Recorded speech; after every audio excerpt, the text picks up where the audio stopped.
Today we are going to discuss about the effect of the drugs on bone. As you have seen in previous lectures that drugs should be selected on the basis of their safety also, not only efficacy. So we have seen that drugs also affect the skin, lungs, brain, heart, and now we are taking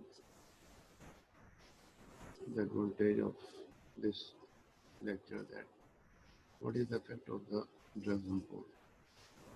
If a patient is taking glucocorticoids, means steroids, for a long period of time, they will produce osteoporosis, which is a deformity or weakness of the bone. If the calcium is removed from the bone and bone becomes weak, and then there can be a risk of fracture.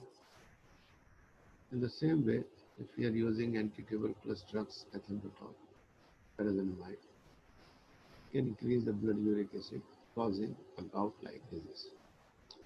Hormones, hormonal condition. Glucocorticoid raise the blood glucose level and cause a diabetes-like condition. Therefore, a history of drug intake is important in any individual who tests positive for high blood glucose. Amiodarone and lithium can cause thyroid problems. These two drugs are used in different indications, for example, lithium for suicidal tendency. Cancer hormones replacement therapy can cause breast cancer. It means if you are using hormones like estrogen, that can lead to cancer. Diethyl stilbestrol, which is used in contraceptives, causes vaginal adenocarcinoma in daughter of a woman who took the drug during pregnancy. So these are the conditions we have discussed all about with the effect of drugs on different body organs. Drug-induced diseases, as we are discussing, drug-induced diseases are primarily diagnosed based on the history of drug intake obtained from the patient or the family. So this is the reason that we must take a very detailed history of a patient, especially of the medical views in previous era of time. The symptoms should appear at a reasonable time frame after taking the medication. By default, physicians should inquire about the drug intake of any patient coming to the clinic with a problem so as not to miss out on a drug-induced disease. If the drug is re-administered, symptoms may reappear. This is referred to as the re-challenge. Re-challenge confirm a drug-induced disease, but is usually not done with the ethical reason.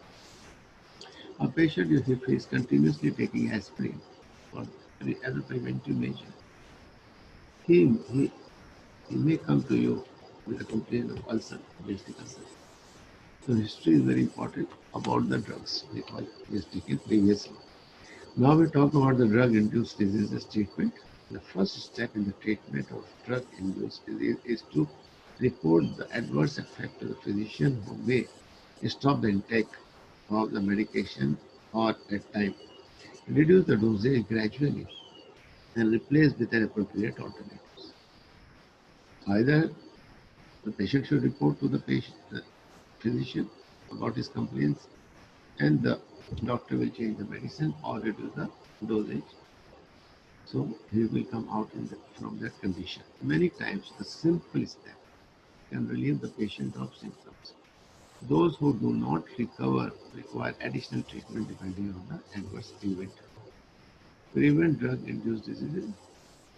A step that could help prevent a drug-induced disease include the following. Always inform your doctor if you suffer from any illness or take any medication, including a nutrition supplement, before you are prescribed a medication. Inform your doctor if you have suffered from any previous allergy to a drug or any other substances like food ingredients. Take the medication only as a prescribed by the doctor. Stick to the dose, duration of treatment, as well as other instructions like taking it up to date. Utilization of clinical drug literature, because every drug has got a leaf insert, we call it, and that is present in that bottle, in the pack, and it has got all the information which is necessary.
So we must utilize, see the leaf insert of any drug which contain lot of information with leaf insert. So utilization of clinical drug literature is very essential. A clinical drug literature is basically a document containing all the information, including but limited, that is side effect and adverse effects of the drug. Before giving to any drug, we must see what are the side effects and adverse effects can happen with this drug. Then drug-drug interaction, along with which drug we can provide this drug, because sometimes two drugs will interact each other. Uses, what are the indication? then we can use stability on the temperature, at what temperature this drug is stable, and condition, moisture and other things. Compatibility is it is compatible for this patient or not, by looking into the health of a patient, age of a patient, sex of a patient. Drug identification, identification and availability means we must give, before giving anything, any drug, find out is it available in the market, is it available at the pharmacy, and what is the identification of this drug. Dosage and administration, it's the oral route, IV, IM, buccal, sublingual, rectal, vaginal. So we must know about the route of administration. Then we also look into the toxicity of the drug. You know, there are two type of things can happen. One is a lethal dose and one is the effective dose. So we have to keep our dosage at the level of effective dose. We call it AD50. And if you increase above that level, it will move into that lethal dose that can cause a death into the patient. Then we have to look into the pharmacokinetics of a drug. What is the pharmacokinetics? ADMA. Absorption, distribution, metabolism, and excretion. Then we have to look into the pharmacodynamics of a drug. Means what is the mechanism of action of the drug. Then we have to see the pharmacogenomics of the drug. And then we see the health-related quality of life. So all these things we have to consider before administering any drug into the patient. Pharmacodynamics we have just discussed, and efficiency, including the comparative efficacy among drugs in the same pharmacological or chemical class as well as drugs from other classes. So pharmaco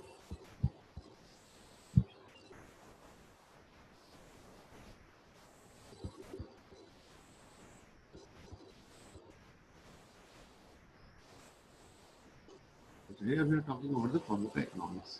Means we have to say that same effect if you can take from a drug which is more economical, so why should not we go for that? For example, if you are giving ciprofloxacin infusion, it costs about 850 rupees per infusion.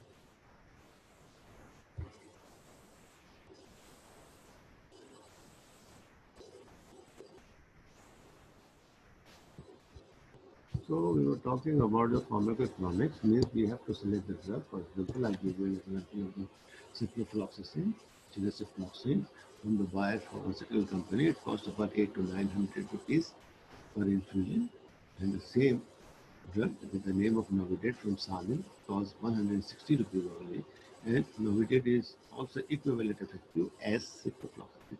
This is the duty of a doctor and a pharmacist to provide pharmacoeconomics to the patient to do not, so there will not be an extra burden on the pocket of patient.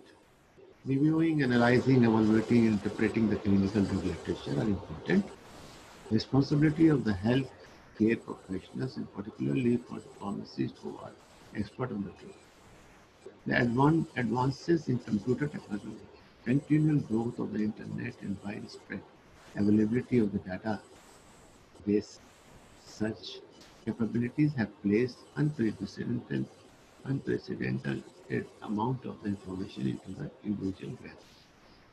So now through the drug information, a lot of books are available on the net, a lot of information is there. Just go to the Google and put your query and you will get the answer out of that. In particular, healthcare professionals are also know how to internet information resource. But the key responsibility of entire health profession is to differentiate good from poor quality. See, we have to keep an eye on the quality of the drug. If we keep our eye on the quality of the drug, it means we are providing best drug to the patient, and it will help to the patient for the cure of disease. So our duty is to take care of the patient, right? So this is all about what we have discussed up till now. The drug is a very important thing which is used by the patient, and this can cause adverse effect on different system of the body, like skin, lungs, cardiovascular, bones. And then we have considered the literature which is given inside the pack of the drug. We call it leaf insert, has got all the information about the adverse effect and effect and indication and everything. So we have to go through that literature also before giving any drug to the patient. Then we have to take care of the pocket size of our patient also. That we call it the pharmacoeconomics. Means we must take care that the drug should not be given that causes burden, financial burden on patient. Now we talk about importance of clinical literature as we have continued. Information and knowledge need of the healthcare professional and patient. Means knowledge is very important for healthcare professionals and the patient as well. Characterize, evaluate, and refine clinical process. Develop, implement, and refine clinical decision support system. So if you have gotten this information, you can support to the patient while you're taking decisions what medicine you have to prescribe or you have to dispense.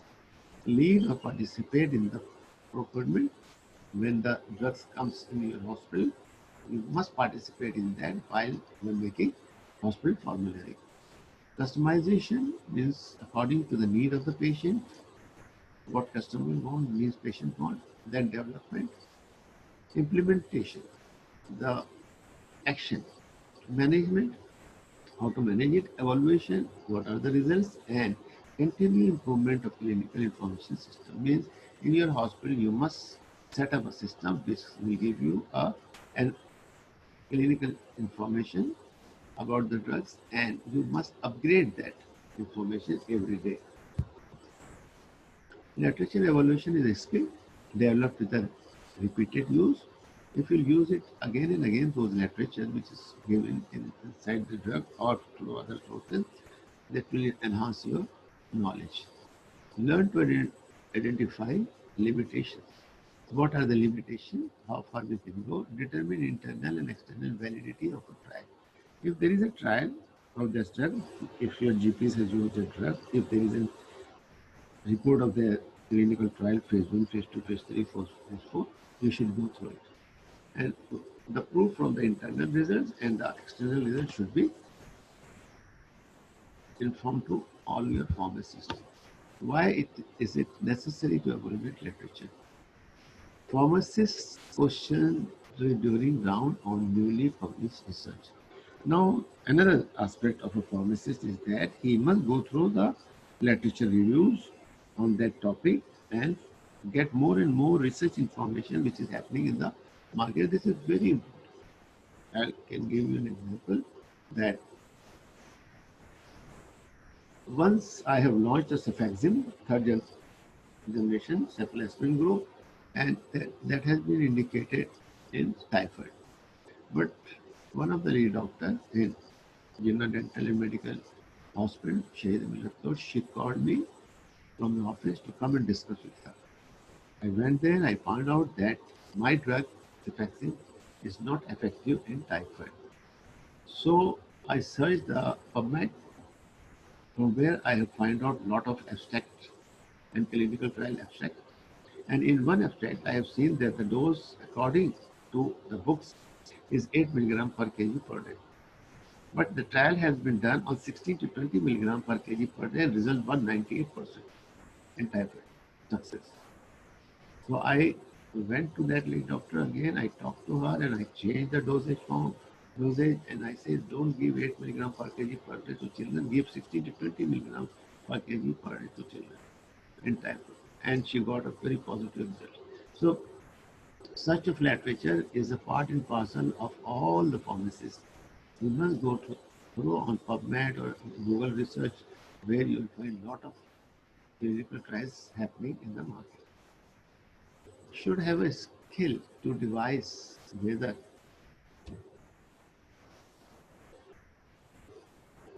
to use the skills of a trial to the patient or not. Critical evaluation of literature to include the drug into formulary. When you make a formulary of hospital, your critical evaluation of literature is helpful to decide which information to incorporate into clinical practices. See, systematic approach, how to do it, developed in 1975 a strategy to teach pharmacy students during information skills. 7 steps, 5 steps originally is very important. Number one, secure demographic of the requester. Whoever requests patient, you must have a demographic of the requester who requested you. This demography means the gender, male or female. Then the area from where he from, ethnic origin, all these things. Obtain background into that led to the question. Then determine the categories, categorize the ultimate questions. Develop a strategy and conduct research. Perform evaluation, analysis and synthesis. Formulate and provide response. Conduct follow-up and documentation. These are the steps approach for the evaluation of a patient. Search during information literature. Best way to follow against step-wise approach, as I have mentioned, how to search the literature. Start from the tertiary resources, followed by the secondary and then primary. What is tertiary sources? Somebody has given you that information, that is a tertiary. What is the secondary, which is present in any periodicals, journals, magazines, newspapers, directories, trade associations, all that. And what is the primary resources? While yourself conduct a survey in the market and you have talked directly to the patient and get the information, or to the medical store or doctor, you get the information. Tertiary references, quick access, background knowledge of the topic. For example, textbooks, compenda, hospital formulary, physician desk, reference and other computer data. Review articles are also categorized into the tertiary literature: narrative review, systematic review, and meta-analysis. Drawback, out of date information may not be complete. This is tertiary. What is secondary references? Identity, primary resources typically used with the tertiary resources is out of date. For example, new drug, new use of the older drug. Further, indexing and abstracting services, providing citation of the articles and abstract written by the author.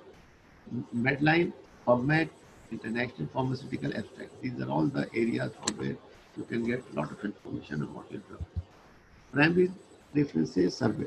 More current, in-depth information required means more detail, in-depth, include studies, original report of the data, proceedings of the meetings, conferences and symptoms, record of organization, government agencies, annual reports, treaty, constitution, government documents, speeches, survey research, video recordings, websites.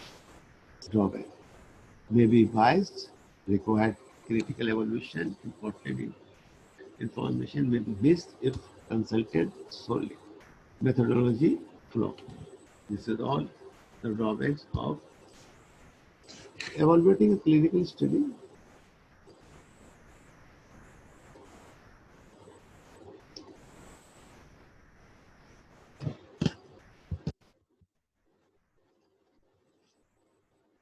So, evaluating the objective of the study, why you are doing all this research intended to examine goal stated clearly. What is your objective and goal? Single objective or oblique multiple effect being tested. Evaluate the subject of the study, healthy or affected patients, volunteers, healthy. Criteria for the selection, how you have selected it. When you select the clinical study, selection is a very long procedures because we used to do a clinical trial in Panjwani Center, HEJ. So criteria of selection is that the patient should be healthy. He is not taking any narcotics, gutka or pan. He is not a diabetic patient. He is not suffering from any diseases, and he has no genetical diseases like Down syndromes. So we have to make a criteria for selection of patient or healthy individual on which we are going to study the clinical study, conduct the clinical study. Evaluate administration of the treatment, how to administer the drugs. For example, we are giving a single pill and then we take out the blood sample 14 times and then we test it, and what we find it only the availability of the drug in the blood circulation, serum level. Evaluate the setting of the study, length of the study, how long it will take, maybe 3 days, 2 days, physical setting, where to put the table,